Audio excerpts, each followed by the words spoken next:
So I chose these two pieces, two incredibly beautiful trunks from the permanent collection, and these are on pretty much permanent display as long as I've been coming to the Vesterheim. They're on the second floor in the lineup of trunks there. One is by Thomas Lures from Tin in Telemark, and it was painted, what is the date on it? Is it 1860? Well, his version is 1863, but there's actually some painting below it from the 1750s. So he painted over something. Awesome. Oh, that's awesome. And then, so we have that trunk, and just around the corner from it is the Hans Glittenberg masterpiece.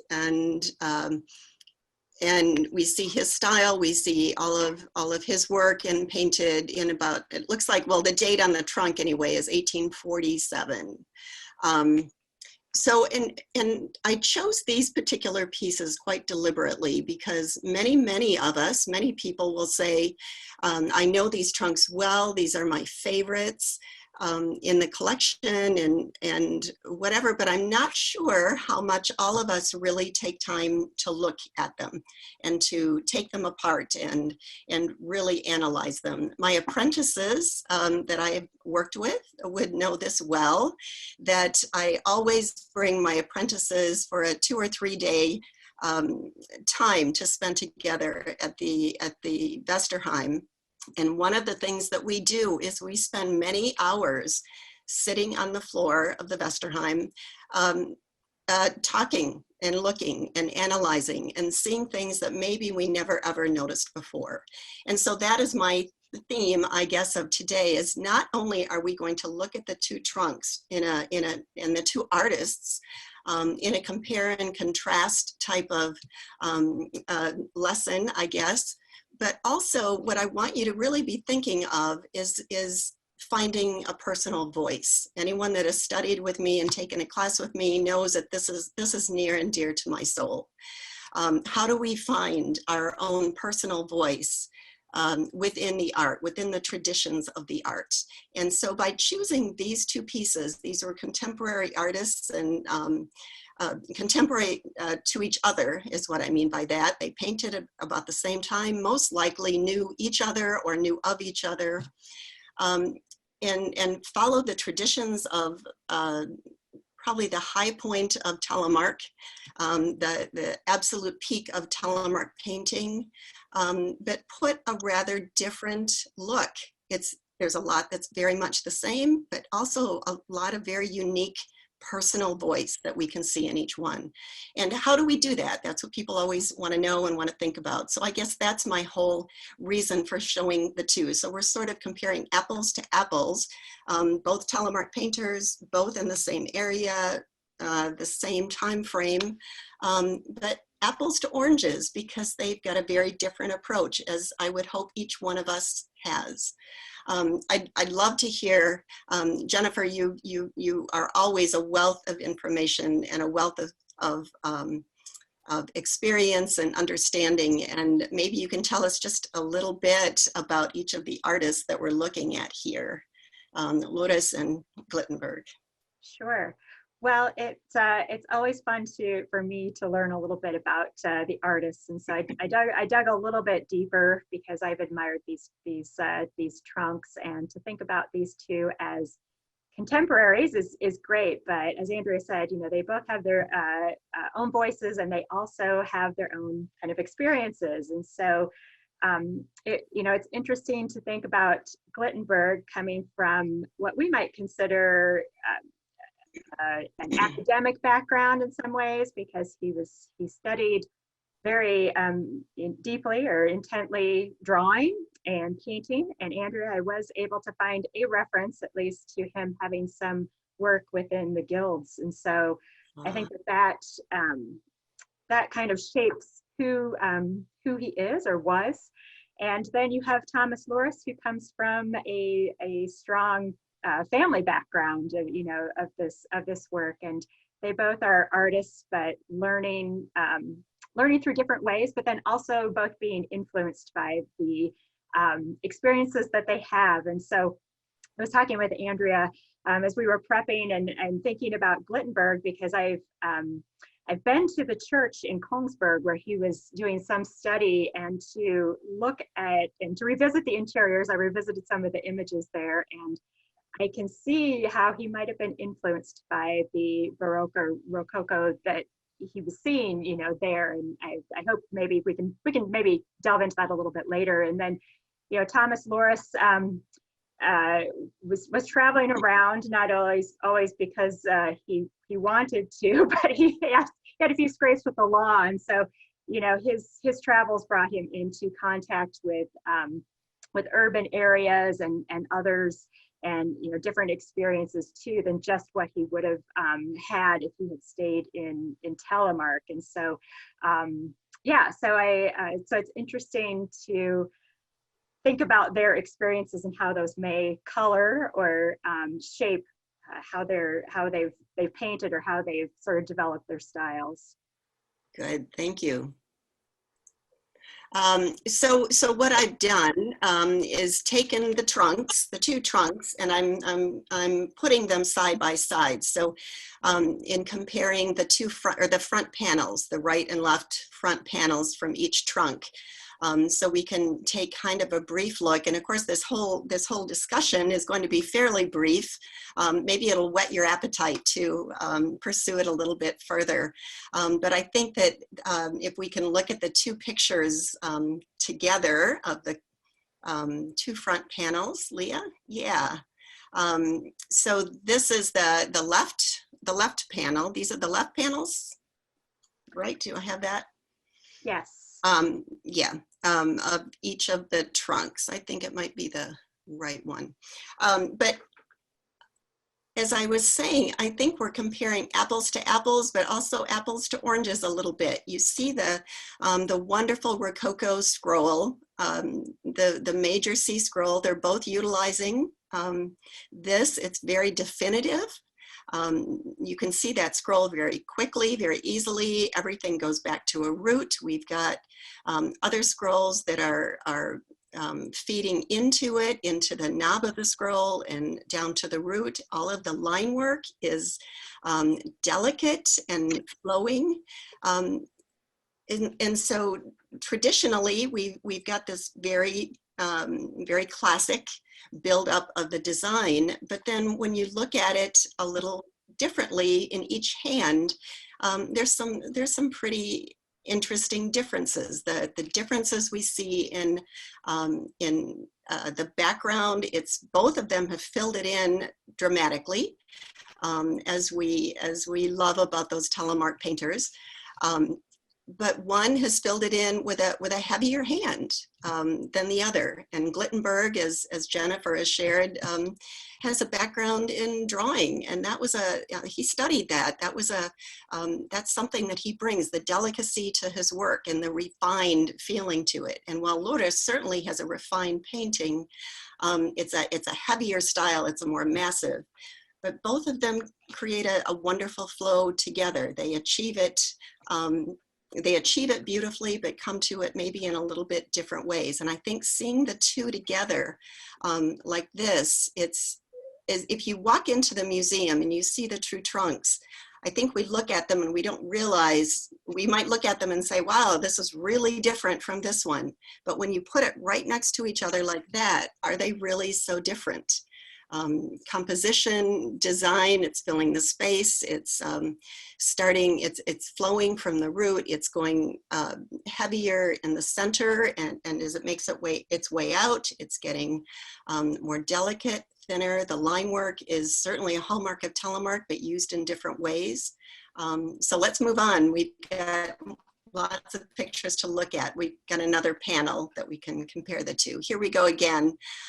Just another, here we've got the main C on both of them. It's just the opposite, or the other panel on the front trunks.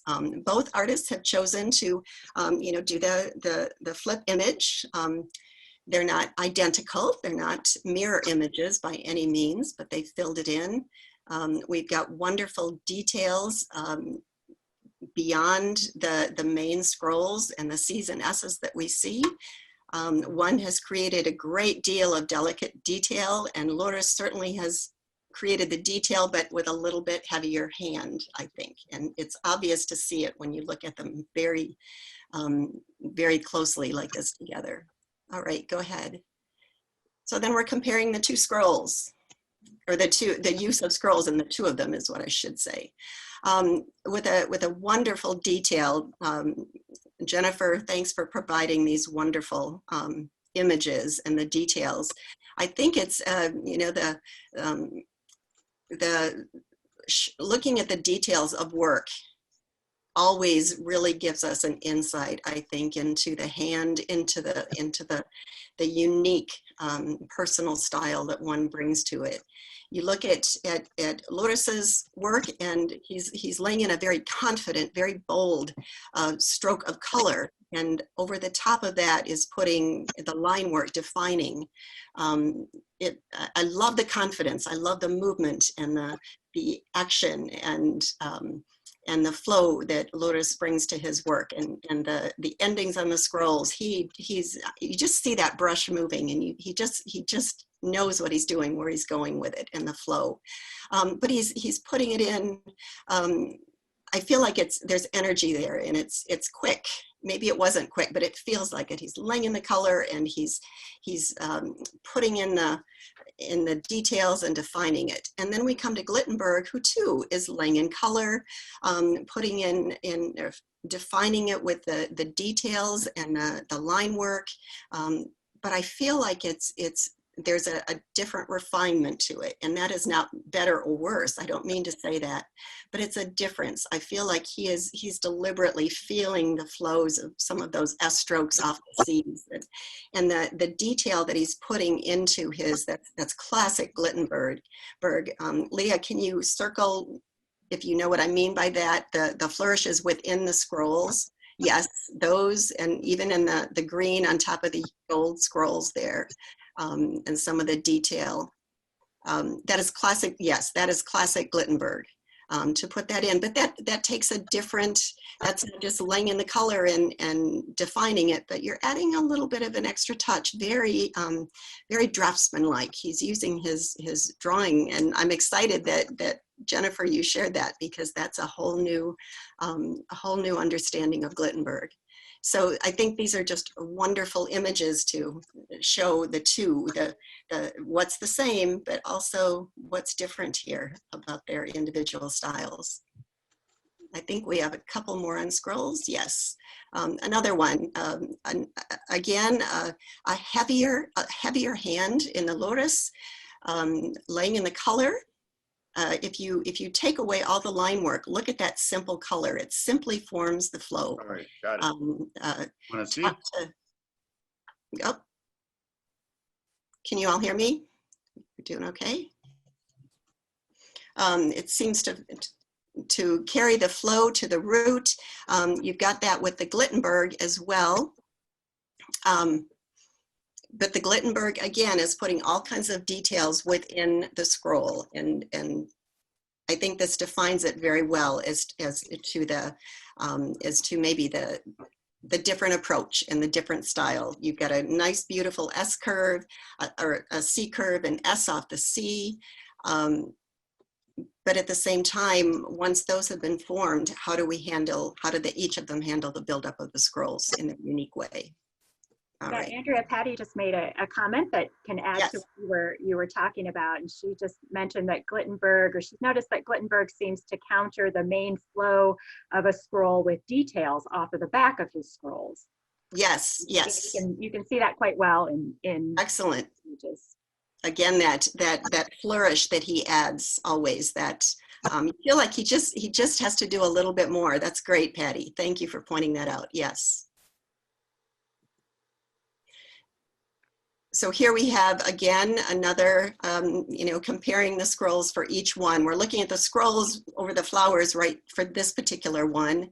But again, there's that flourish off the end, Patty, that you were commenting on. That's great. The dark scroll coming underneath the gold and green that Glittenberg is using. And there's that little flourish that he adds to the end of it. Lots of roundness to the lotus.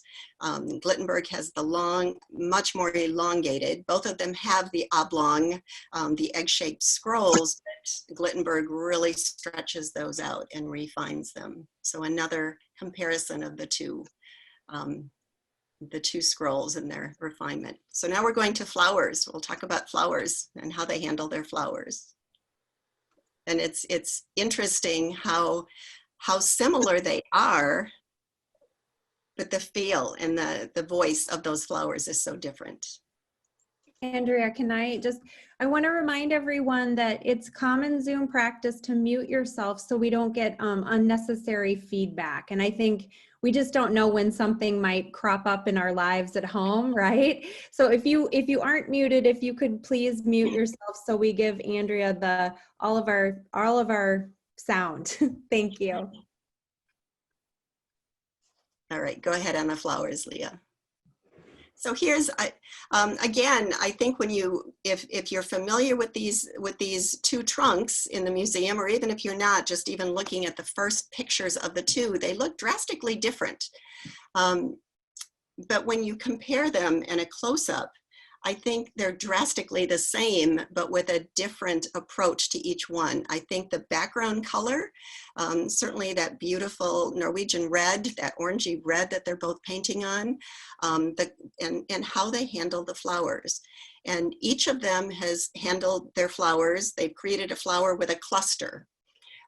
Again, Loris, using his approach, lays in color. It's a very bold, it's a very confident, lots and lots of energy there.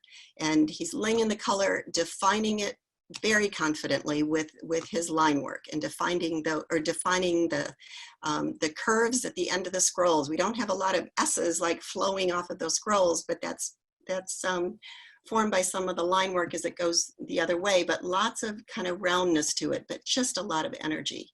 Glittenberg in his flowers also does the cluster of flowers. The colors are very similar in both. We'll compare a little bit more about color in a little bit. But there's a cluster of flowers to create the flower. I shouldn't say a cluster of flowers, a cluster of elements put together to create a flower, a bunch of flowers, I don't know. They're fantasy, they don't grow in nature. But Glittenberg, as is typical of his work, he's gone within it to define the shape of those flowers with his line work, but adding that beautiful calligraphic touch that he puts into all of his work. The center of the flowers, instead of the bold and strong and movement of the line that Loris does, you see this beautiful, that Leah was just pointing out, thank you, Leah, beautiful flower centers where he does, again, kind of a nice flourish at the end of those scrolls. I love that. I do that I learned it many years ago in the beginning, kind of doing that for a flower center, especially in that bigger blue element, and doing, I think of it as a teardrop and then sort of swirling the other way and creating an S shape. I do that a lot, and I think of this very flower every time I do it. So I hope that in a tiny way I'm honoring Glittenberg in what he has inspired. More flowers, again, comparing apples to apples, but apples to oranges. Both of them have created a flower or a flower cluster, however you want to interpret that. Very Telemark-like, to create all the seasonesses kind of leading toward a center, going toward a root. Loris, in his very bold way, lays in the color, defines it with some very bold stroke work, line work, defining the shape, adding some detail within it. And then we have the very delicate, kind of comes off as delicate in the Glittenberg with a lot of attention. I feel like he just sort of, it just goes back into it and just lovingly adds some of those touches that he feels. And not that Loris isn't lovingly doing it, but he's got a confidence and a boldness where Glittenberg has a different approach. Achieving the same-ish results, but in a very different way, because they're understanding and confident in the sensibility of what they're creating. And so how do we find our own creative voice? How do we find our creative voice, or our own voice, our individual voice within the art form? We understand it as strongly as we can. We are just absolutely familiar with it. And then we listen to the way it comes out of us. And I think it's so clear in looking. Here's another wonderful grouping of flowers. The color palette is the same. And when you look at it at the two trunks, it's not immediately apparent. But look at this. You've got wonderful line work, the dark lines, defining the beautiful stem lines. Loris certainly has the ability to get very, very delicate with his brushwork. There's no question of that. Glittenberg takes it to an even different level, adding all the tiny, tiny little touches within it. You have the same palette. The Glittenberg adds a little more white to the bigger flowers, but Loris brings that bright white into some details surrounding it. All going to a center. This one with the details and the center details, again, Glittenberg adding his more delicate, refined sense. And there's another one of his scrolls right below that flower with that flourish at the end of it. Thank you, Leah. Just another grouping. Once again, we've got the same palette, all going to a center. Here he has, Glittenberg has 3 stems, so he's defining it as 3 floral elements. Loris is bringing 1 stem. All those stems are clearly leading, as we look at the bigger picture, those stems are clearly leading to a root. These are 2 master artists at the top of their game. Forming, influencing, I should say, to the point where it's considered the Loris Glittenberg School of Painting.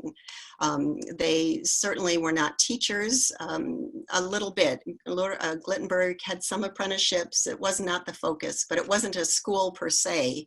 But the influence that they had. And so those that followed painted in some of these traditions, but they were at the top of their game, at the top of the height of Telemark painting, but approaching it very differently, I think. Flourishes and fillers. I always like to talk about those, but as painters, we all know what do we do with the negative space, and how much do we put in, how little do we put in, how do we figure it out? Some of us love to fill all the space. Some of us like to leave more space in between the main elements. How much is too much? All of those things. Both of these artists have mastered this in their own individual way.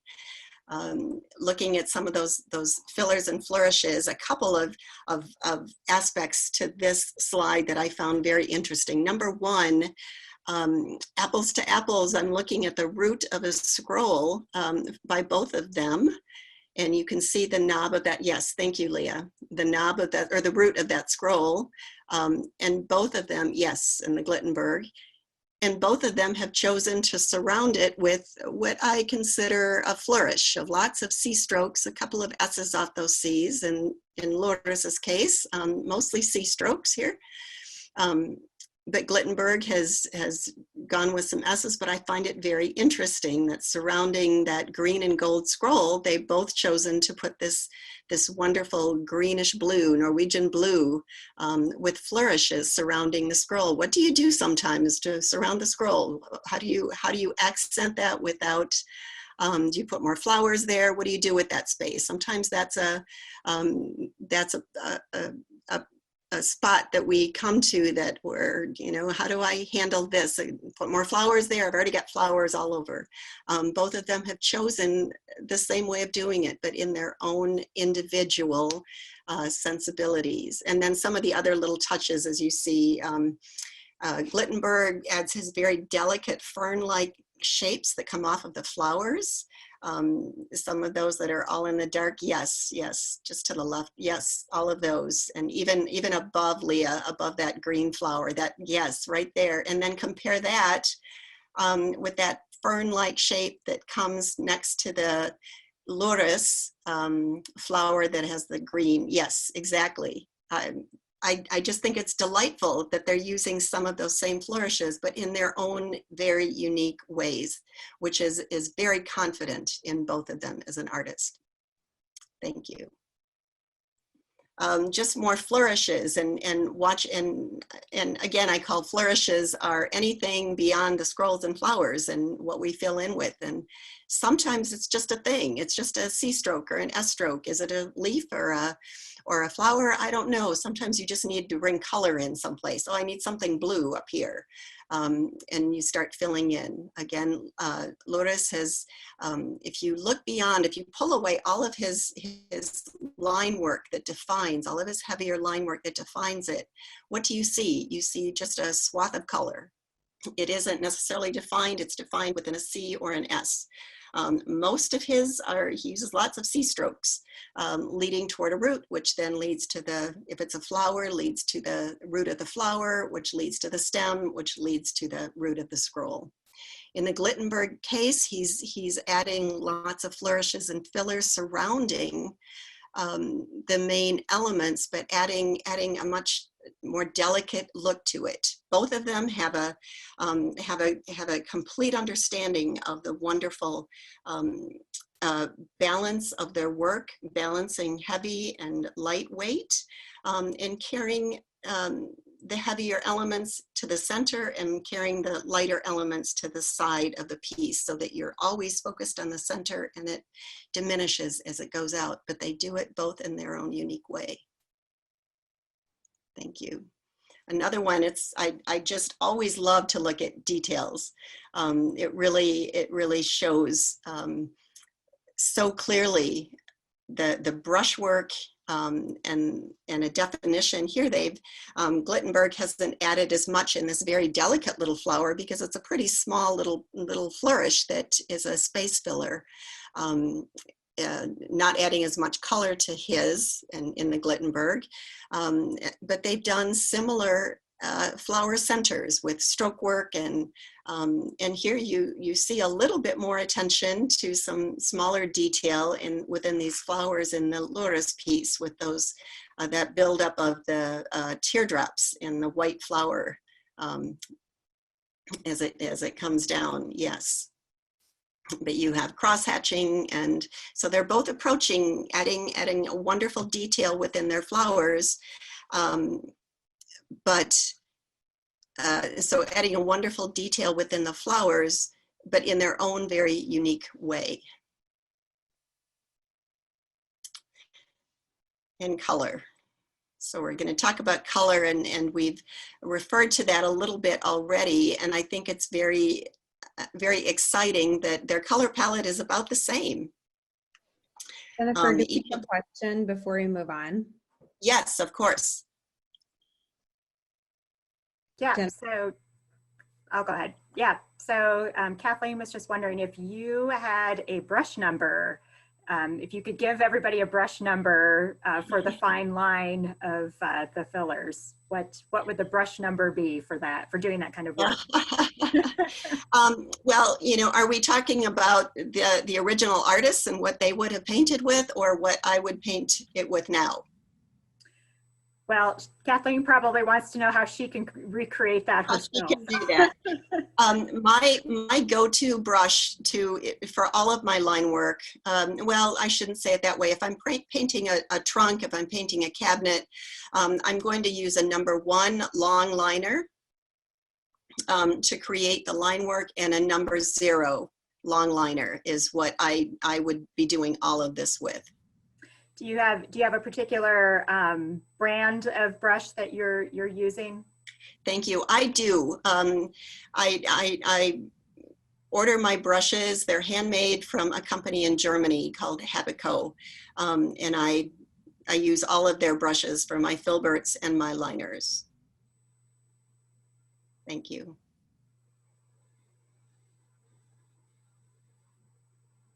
So is this the color slide, Leah? Yes, it is. This is okay. the one. Wonderful. So we already looked at this one. We looked at this a little bit earlier, but I guess I just wanted to really speak to the color. We think of Loris as a colorist for sure. It just no end to how much color he brings into a piece, and it's brilliant. And we think of the old painting as much more subdued than we're seeing right here. We're seeing some pretty intense color in the yellows, the cad yellows, even the greens, and the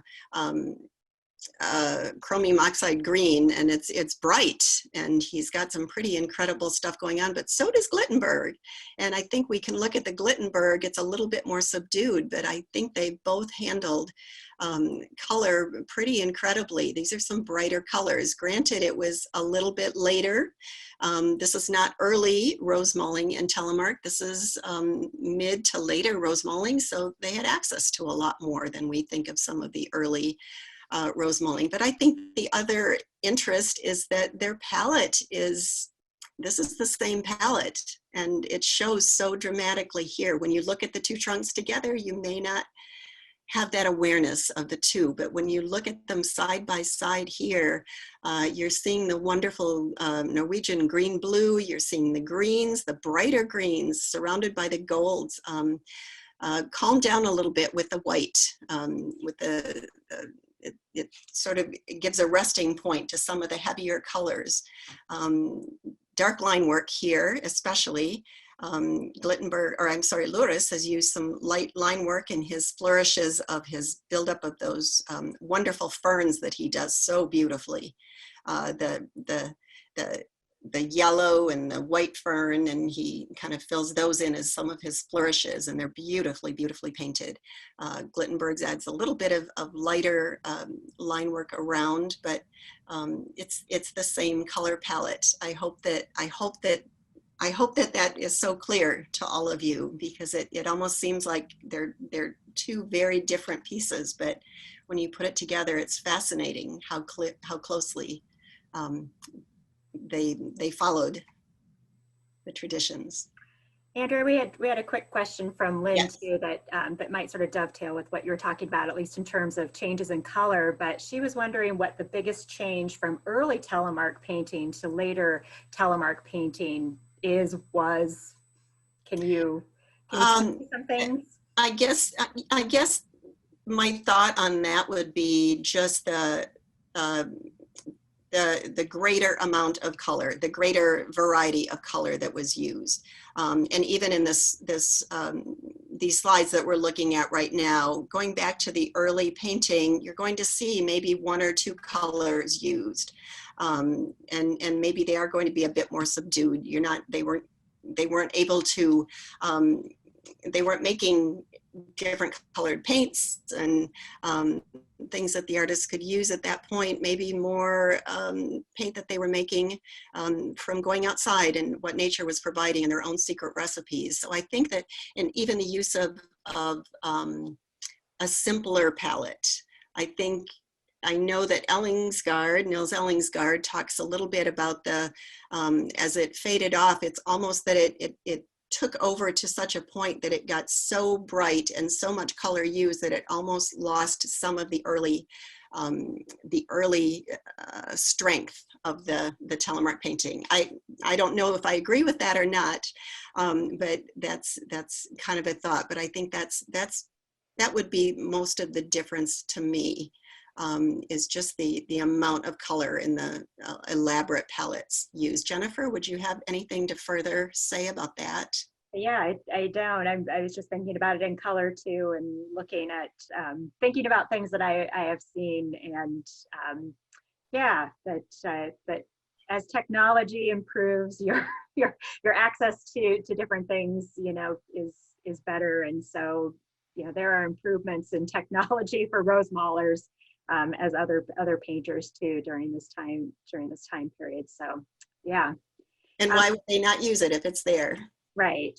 Yeah. Right. Jan had another quick question about the color, and she was wondering what you think the brownish color on the Loris trunk is. She thinks that maybe it looks like alizarin crimson that's degraded. well, definitely degraded for alizarin crimson. I don't know, Jan, you're the colorist here. Golly, it could be faded, it could be, you know, burnt. Certainly there's umber involved in it. Venetian red, English red. I know that the early painters painted with English red. If that were toned down with something, maybe it's faded. Patty Goke might even have a thought on that a little bit more. I'm not sure on that, exactly what that would be. It's a good question, worth pursuing. It looks faded a little bit to me as I look at it. It seems like it is, I don't know, alizarin crimson, if that would have been used so much. That's a good sorry, conversation. there's one more question here about color, Yep. that's popped up, and so this seems like a good time to insert that. But do you have a rule of thumb, or know of one, of how many different colors should be used in a design? What I have read, and I think traditionally sometimes two colors. Two colors it can be functional and make a beautiful design. 2 to 3. Many Rosemalers, and you see it certainly here, or in the Lotus trunk, you'll see even 4 colors brought into something. I think it's the handling, how it's used. The older painting, you'll see maybe more 2 colors in a palette, maybe 3 again. I always think of that. I always think of a medium and a light value and a dark value. So within those 2 colors or 3 colors in a palette, that really ends up being 6 or 9 colors, because you're bringing in the dark, medium, and light and pulling it into one another. So you're creating a much richer palette. So it isn't just something being red and green. But I think that, again, as the Rosemaling was later, you'll see much more color, many more hues being used. But I think 2 to 3 is appropriate. Great. Just Andrea, I want to let you know before we move on, it's we probably have 5 more minutes before Okay. 10 to noon, and then we want to make sure we get some of our submissions in that people sent in ahead of time. So Absolutely. We can go through this last section fairly quickly. So lettering and figures. I love to compare the two and their lettering and their styles. Now that you've looked at a lot of Lotus and you've looked at a lot of Glittenberg, you can see it's very classic to each of their style, using the details, but it's very indicative of their own personal voice in their painting. And again, just the other side of the front panel. I think it's interesting that they both framed, did the cartouche, if you will, with the lettering, the names and dates with kind of that C-scroll framing it. They both chose to do that. That's very fascinating to me, with a detail underneath it of a pattern. Thank you. And the last one, Loris is both artists are known to have painted figures. We think a lot of Loris as having painted figures. He was pretty well known for that. Included maybe local legal figures, priests, all kinds of things. Not necessarily portrayals, but maybe talking about protection, talking about security, talking about safety, those kinds of things. Lourdes had kind of a colorful history. He may have had a near and dear feeling to some of the things that he portrayed. And then the one on the left, and this one, we can't talk about the Glittenberg trunk without looking at the hand. The mysterious hand that reaches the cornucopia, and it's on both panels, his hand on either side.